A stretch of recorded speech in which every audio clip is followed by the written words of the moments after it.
Assalamualaikum warahmatullahi wabarakatuh. Perkenalkan nama saya Dwi Rizal dari Prodi Pendidikan Bahasa Inggris BP22 dengan NIM 220181195. Di sini saya akan menjelaskan atau mempresentasikan materi mengenai eh, pengantar kewirausahaan dengan judul kita membuat sebuah bisnis plan yang dijelaskan melalui sebuah PPT, yaitu saya membuat sebuah bisnis plan, yaitu adalah sebuah bimbingan konseling yang mempunyai nama itu Ratsos.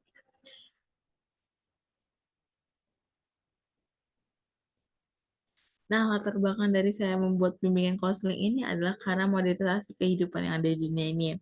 Globalisasi yang terus berlanjut dan hal ini berdampak adanya kedua dampak dari globalisasi tersebut, yaitu dampak positif dan negatif. Namun, jika kita telisik lagi, hal tersebut berimplikasi pada semakin rendahnya kepedulian para siswa dalam menghadapi dunia pendidikan. Nah, karena motivasi pendidikan dan kesadaran mereka yang rendah, jadi kayak pelajar itu hanya mengandalkan jadwal dari sekolah yang ada. Nah, agar lebih efektif, maka dibuatlah suatu pendidikan konseling ini.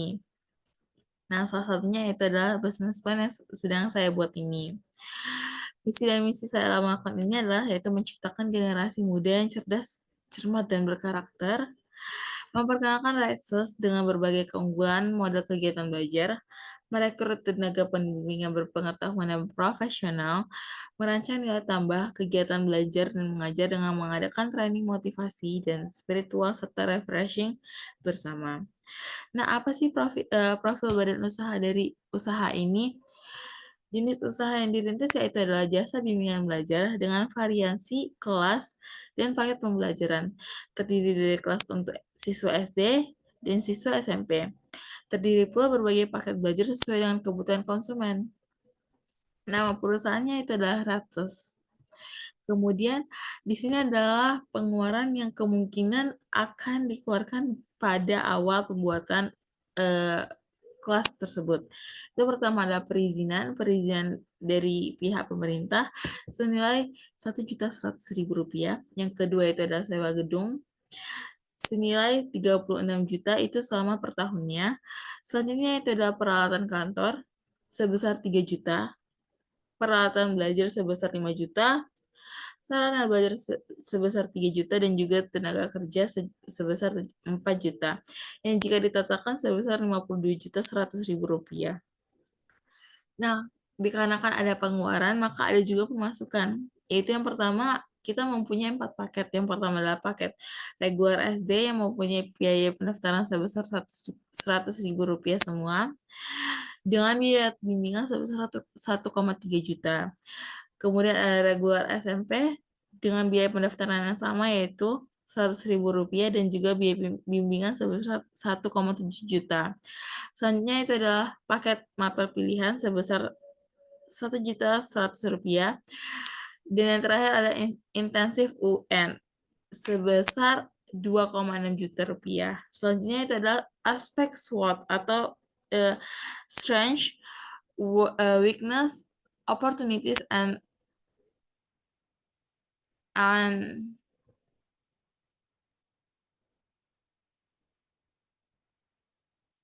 trade. Yang pertama adalah strange. Yang pertama adalah biaya cukup terjangkau dibandingkan dengan yang lainnya karena kami memakai harga yang lebih murah karena kami adalah suatu usaha yang baru dirintis, kemudian yaitu materi pengajaran sesuai dengan kurikulum sekolah karena kita mengikuti kurikulum yang berada. Selanjutnya itu adalah lokasi sangat strategis dan mudah diakses. Kelemahan yang dimilikinya adalah fasilitas pengajaran yang diberikan masih kurang memadai karena kami adalah suatu usaha yang baru dijalankan. Kemudian promosi yang dilakukan dengan menyebarkan brosur dan sosialisasi ke sekolah-sekolah masih belum dilakukan karena kurangnya tenaga pengajar. Selanjutnya itu adalah tenaga pengajar kurang berpengalaman di mana pengajarnya adalah kami menggunakan tenaga-tenaga mahasiswa yang ada. Kemudian yaitu adalah peluang. Target ketuntasan pembelajaran tinggi dari sekolah formal. Letak lokasi usaha yang padat penduduk karena kita berada di tempat pendidikan dan juga banyak eh, orang yang membutuhkan materi ini.